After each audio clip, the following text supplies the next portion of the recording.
Hello everybody, welcome to Hensuki episode 6, halfway point anime review. By this point the formula is pretty set in stone. You don't trust anyone until their secret kink is revealed. And honestly, this was probably the one I could deal with the most. You know, I could deal with, you like smelling people? I can deal with that. That's fine, you can sniff me all you want. That's, compared to, like, I don't want to beat you up, I don't want to get beaten up. What was the other one? I don't want to do dudes.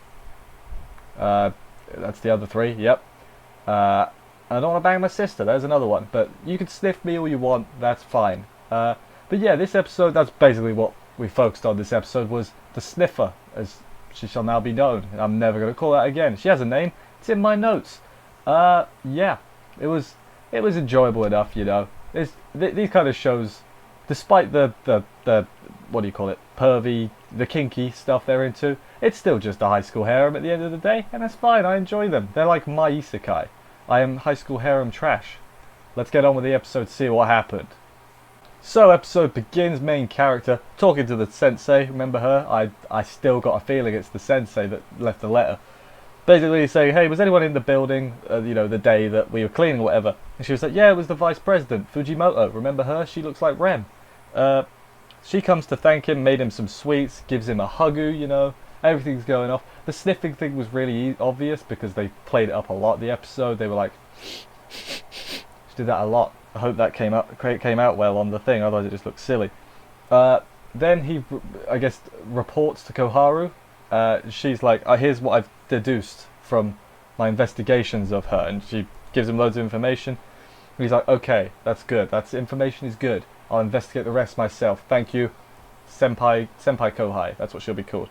But then goes to the club room. The only one there is Kohai, who mounts him and had a naughty dream, so where he was fondling her. So then she fondles him, but then in his panic he grabs her boob, and then she runs off.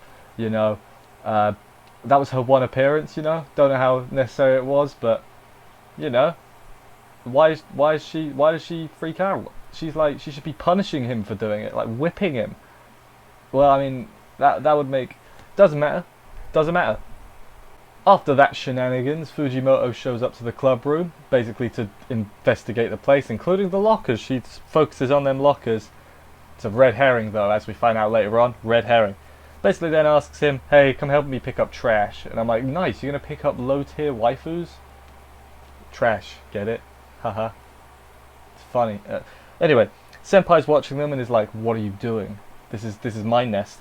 So then the three of them go to pick up trash and they have a little bit of fights over him. They like cling to him and all that, discuss boob sizes, you know, the normal harem shenanigans. Then they get separated. Senpai's with main character, the other one's off on her own. She starts licking him and he's like, okay, how do I get out of this? He has a flashback to his grandpa's dog and he's like, here's how you get rid of a dog. You spank it, or not spank it, you pet her. He pets her butt essentially, and that's all I've got to comment on that. Yeah, it was a bit weird. Let's just go with it. Was a bit weird. That's anime in a nutshell. It's a bit weird, but it's pretty enjoyable. There, I just summed up anime. But yeah, then it worked. She's off. Then she leaves because she was excited about it, but she was also embarrassed. So then she leaves. So it's just him and Fujimoto. Finds a naughty magazine. She's like, that's fine. Then she falls in a lake. It's not really a lake. It's like a puddle. It's a thin lake. Thin lake. What do you call it? The opposite of deep, shallow lake. I'm good at words, I promise. But then she's all wet, and so he covers her up. He gives her his jacket, and she's like, like that. That probably sounded terrible. Oh well, you know what I was going for. Yeah, she wears his jacket. The next day, they just had gym class. He's talking to his friend about Fujimoto. He's like, yeah, I'm investigating her now. Then they see her and she's like, oh god, that smell, you stink. And then she runs off. And that's like, that was weird. So then he goes to the student council room and the light's all weird and everything. It took me way longer to clock in on what she was doing than it should have, I'm going to be honest. But yeah, then they have a little bit of talk. She falls asleep on him and he's like, you know what? This is what I wanted. Nothing weird. Just a nice, you know. Then he falls asleep. And then as he was falling asleep, they like cut around the room. They're like the lights, the music, everything. And it's like, oh, it's a setup. It's a trap. Admiral Akbar. But yeah, then he wakes up and she was going for his wee-wee. His wee-wee is his wee-wee. Yeah. she was going down there, and he was like, "Whoa, what are you doing?" And she's like, "Oh, you're awake?" And I'm like, "That's illegal, my friend. What you're doing right there? Stop it. I will call the police." But yeah. Then she's like, "Yeah, my fetish is I like smells." And I'm like, "That's fine. You can sniff me. Sniffing is fine." And then she's like, "Yeah, the room. I set it all up with everything to make you fall asleep." And she wants his underwear, and he's like, "Please no." And I'm like, compared to the others, I think, like I said, this is the most manageable fetish. This is the end of the episode, by the way. I usually say that. This is probably the easiest one to manage, because she's like, "Okay, I've got to recharge." I'm like, "Okay, boop, recharge. Send you on your way." Send you on your way. You know what I mean. But yeah, compared to the other two, are like, "Hurt me." I'm like, "I don't want to hurt you, and I don't want to be hurt, and I'm not into dudes." Like, yeah, yeah. She's probably best girl by process of elimination, in my head anyway. Maybe there's more. Maybe it'll be the teacher. I've still got such a feeling it's either the sister or the teacher at this point. The teacher makes less sense than the sister because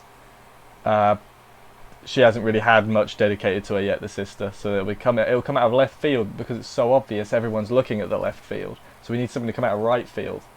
You know what that doesn't make much sense. I think it makes sense. But anyway, yeah, next episode, the preview, it looks like we're going back to Koharu and her shenanigans with the blonde friend, because it had the word conclusion in it, so I guess we're wrapping up that storyline. But yeah, hopefully it's good. My guess is she'll get turned down, and then slowly she'll start liking the main character. That's what I think anyway. Anyway, yeah. Let me know what you thought about the episode and everything. I'm here every week reviewing this show, so subscribe and that for more. There's loads of reviews as well, there's a lot of them. Thank you everybody for watching. I will see you next week. And bye guys.